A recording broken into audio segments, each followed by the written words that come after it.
আমি কিন্তু এটা এটা আপনি যখন ধমকটা বললেন, তাহলে আমার এটা বলতেই হয় যে আমি সার্জিস, হাসনাত, নাহিদ, মাহফুজ এদের কারো ধমকে আমি এই জায়গা থেকে সরে আসছি, ব্যাপারটা এরকম না। যেহেতু একটা আইন আছে, সেই আইনটার উপর ভিত্তি করে সেই আইনটার কিছু ইমপ্লিকেশনস আছে, কিছু জায়গা এরকম আছে যে জায়গাগুলির মধ্যে থেকে আমার লোকজন, আমার এখান থেকে মামলা হইতে পারে 10টা, এবং এই সরকারের সামর্থ্য নাই এই মামলা থেকে আমাকে তারা রক্ষা করতে পারবে। ও হয়তো মামলা করবে না, কিন্তু 10টা জায়গা থেকে যখন মামলা করা হবে তখন ও বলবে যে আমি তো জানি না, এটা মব করছে। এর সরকারের কর্মকাণ্ডে আপনি সন্তুষ্ট কিনা? আপনি একজন শিক্ষক, আপনি 10-এ এই সরকারকে কত দিবেন?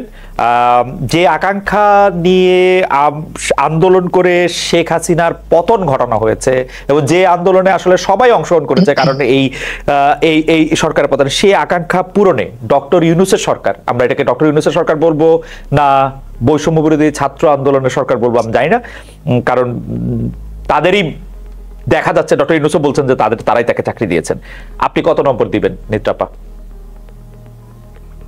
ধন্যবাদ খালেদ, আমাকে এই অনুষ্ঠানে ডেকে এরকম একটা জটিল প্রশ্ন করার জন্য আপনাকে আসলে ধন্যবাদ দেওয়া উচিত না সম্ভবত।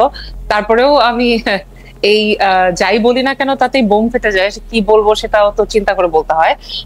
আমাকে যদি বলা হয় এই সরকারের, যে সরকারটিকে আমি একটা অন্তর্বর্তীকালীন সরকার বলেই বলবো, এবং সেখানে তাদের যে পারফরমেন্স, আমি যদি এক এক করে বলি যে প্রথমে আমাদের এই সরকারের কাছে কি চাওয়া ছিল। প্রথম চাওয়া ছিল যে জুলাই অভ্যুত্থানে এবং অগাস্ট পর্যন্ত যদি আমরা চিন্তা করি, জুলাই অভ্যুত্থানে যারা নিহত হয়েছেন, যারা আহত হয়েছেন, তাদের আহতদের চিকিৎসা দেয়া এবং নিহতদের পরিবার এবং আহতদেরকে পুনর্বাসন করা, এই জিনিসটা আমাদের কাছে, আমার কাছে আপনি যদি জিজ্ঞেস করেন, আমার মনে হয় কাজের অগ্রগতি অনেক ধীর, এবং এখানে যতটা দ্রুততার সাথে আমরা এই কাজটি হয়তো দেখতে চেয়েছিলাম, সেই অর্থে এই কাজটি আমরা পূর্ণরূপে বা পূর্ণ উদ্যমে দেখতে পাইনি।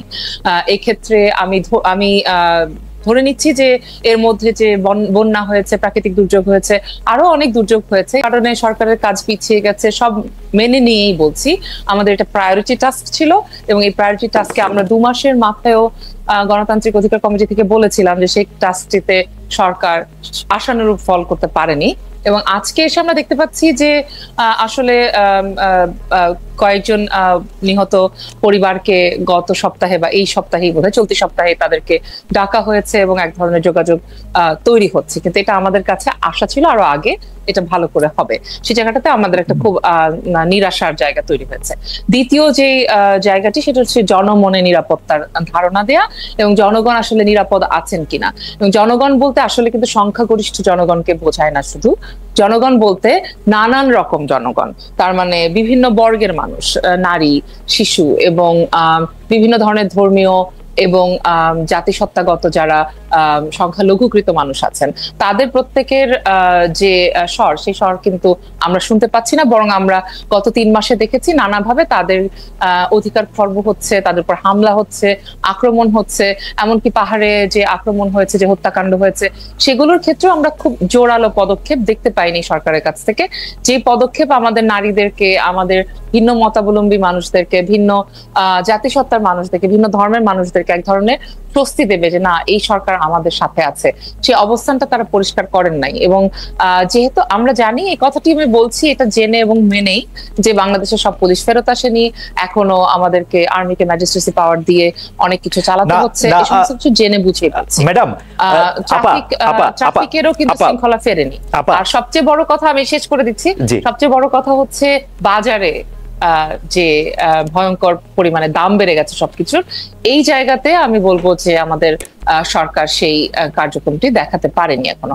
অনেক সংস্কার কমিশন হয়েছে, আমরা আশাবাদী সংস্কারগুলো হবে, কিন্তু তার আগে আসলে মানুষকে বেঁচে থাকতে হবে, তো মানে নিরাপত্তা নিয়ে বেঁচে থাকতে হবে, এই জায়গাগুলোতে তাদের অনেক কাজ করবার আছে। না আপা, আমি যেটি বলতে চাইছিলাম যে একটি তো হচ্ছে পরিবর্তন করতে পারে নাই, এটা একটা সময় 90 দিন যেটি নূর বলতে চেষ্টা করলেন, আরেকটি হচ্ছে যে পরিবর্তন করবেই না। এই সরকারের সাথে, এই সরকার সংখ্যাগুরুরই সরকার, এই অন্তর্বর্তীকালীন সরকারের আচরণ দেখে কি এইটা মনে হইতেছে না যে তারা আসলে যে নাম্বার, যেদিকে বেশি নাম্বার, যেদিকে যারা ক্ষমতাবান, যারা হলো বেশি ভোকাল, তাদের কথাই শুধু শুনবে। একটা তো হচ্ছে যে আমি পারতেছি না, আরেকটা হচ্ছে আমি করতেছি না, আমি করব না। মানে ও আরো এই সরকার আরো 5 বছর থাকলেও এগুলি করবে না আপনি যেগুলি বলতেছেন। এই নারীর অধিকার নারীর অধিকার না, মানে আমি না, আপনি যেটা বলতেছেন যে অধিকারের কথাগুলি আপনি বলতেছেন, আমি যদি এই প্রশ্ন করি যে সরকার আরো 5 বছর 50 বছর থাকলেও এগুলি করবে নাকি আরো উল্টা পথে হাঁটবে? না, আমার মনে হয় না যে উল্টা পথে হাঁটবে। আমার মনে হয় যে এটা একটা সময় তারা দিচ্ছেন যাদেরকে তারা মনে করেন, এটা আমার ধারণা। আমি আসলে সরকারের সাথে এত মানে জড়িত মানুষ না, তো আমি তো সরকারের যারা আছেন তাদের সাথে আমার দেখা সাক্ষাৎ বা কথাবার্তা হওয়ার সুযোগ হয় না। সুতরাং আমি তাদের কার্যক্রম দেখে জনপরিসরে তারা যা বক্তব্য রাখছে তার ভিত্তিতে আমি কথা বলি। যদি সেই ভিত্তিতে কথা বলি, আমার মনে হচ্ছে যে যেহেতু তারা দেখেছেন এবং তাদের মূল যুক্তি হচ্ছে আওয়ামী লীগ আমলে যারা নিপীড়িত ছিল, নিষ্পেষিত ছিল, তাদেরকে তারা বেশি স্পেস দিচ্ছেন, এরকম একটা ধারণা কিন্তু জনমনে আছে। এবং সেক্ষেত্রে আমি প্রথমত দেখতে পাচ্ছি জামাতকে, আমি বিএনপিকে অত বেশি দেখতে পাচ্ছি না। আমার কাছে মনে হচ্ছে অন্যান্য যে রাজনৈতিক দলগুলো আছে যারাও আসলে আওয়ামী লীগের আমলে যারা প্রভূতভাবে নিপীড়নের শিকার হয়েছেন তাদের সবাইকে তারা স্পেস দিচ্ছেন সেরকমটা মনে হচ্ছে না। তাদের কাছে যাদেরকে মজলুম মনে হয়েছে তাদেরকে ওনারা বেশি স্পেস দিচ্ছেন আগে, এটা আমার কাছে মনে হচ্ছে। তবে আমি আশা রাখতে চাই যে তারা নিশ্চয়ই, যেহেতু বৈষম্যহীন বাংলাদেশের কথা বলে তারা সরকার গঠন করেছেন, আমি তাদের কাছে আশা রাখি যে তারা এখনো সেই বৈষম্যহীন বাংলাদেশ গড়ার রাস্তায় থাকবেন। তাদের পদ ভুল হয়ে যেতে পারে, কিন্তু আমি এখনই তাদেরকে একদম মানে খরচের খাতায় ফেলতে চাই না। না, খরচের খাতা না, মানে পদ ভুল হইতে পারে কিন্তু উল্টা পথে তারা হাঁটতেছে বলে আপনি মনে করতেছেন না?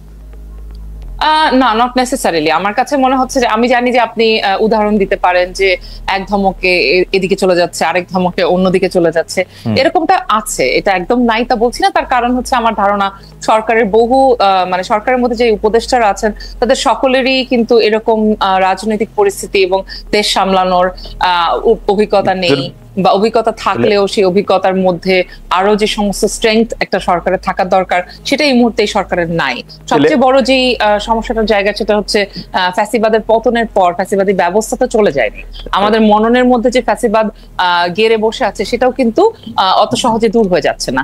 তার ফলে এই যে মানুষের কথা বন্ধ করে দিতে চাওয়ার ব্যাপারটা, এটা কিন্তু একটা মেজরিটারিয়ান অ্যাটিটিউড এবং এটা ওই ফ্যাসিবাদী ব্যবস্থারই রেমন্যান্ট, বা আমি মনে করি যে এটা অবশিষ্টাংশ চলছে। আমি এখনো আশা রাখতে চাই যে তারা জায়গা করবে। আপনি যা যা কিছু বললেন, আমি যদি একটা ব্ল্যাকবোর্ডে লিখি বা নোট নেই ক্লাসের স্টুডেন্টদের মতো, আমার এই প্রশ্ন করতে ইচ্ছা করে আপনি কি আশায় বাঁচছেন এই খেলাঘর? আমি আশা রাখি যে চেইন সবসময় ভালোর দিকে হয়। আমি সেটা না হলে তো আসলে কিভাবে আমরা এত দূর আসলাম? আমরা তো জুলাইয়ে কল্পনাও করি নাই এরকম ঘটনা আজকে আমি এই সব কথা আপনাদের সাথে বলবো, বা আপনি যে আমাকে ডাকবেন, আপনি কি গতকালকেও জানতেন নাকি? না, গতকালকে তো জানতামই না। সেটা তো আবার আরেক প্রসঙ্গ। গতকাল যে আমি কেন জানতাম না সেটা তো আরেক প্রসঙ্গ, সেটা তো আরেক প্রসঙ্গ। আপনি সেটাও তুলতে পারেন। না, আমি তুলতেই চাই, আমি তুলতেই চাই। না, আমি তুলতেই চাই। না, হ্যাং অন আ সেকেন্ড। আমি কিন্তু এটা আপনি যখন ধমকটা বললেন, তাহলে আমার এটা বলতেই হয় যে আমি সার্জিস, হাসনাত, নাহিদ, মাহফুজ এদের কারো ধমকে আমি এই জায়গা থেকে সরে আসছি ব্যাপারটা এরকম না। যেহেতু একটা আইন আছে, সেই আইনটার উপর ভিত্তি করে সেই আইনটার কিছু ইমপ্লিকেশনস আছে, কিছু জায়গা এরকম আছে যে জায়গাগুলির মধ্যে থেকে আমার লোকজন আমার এখানে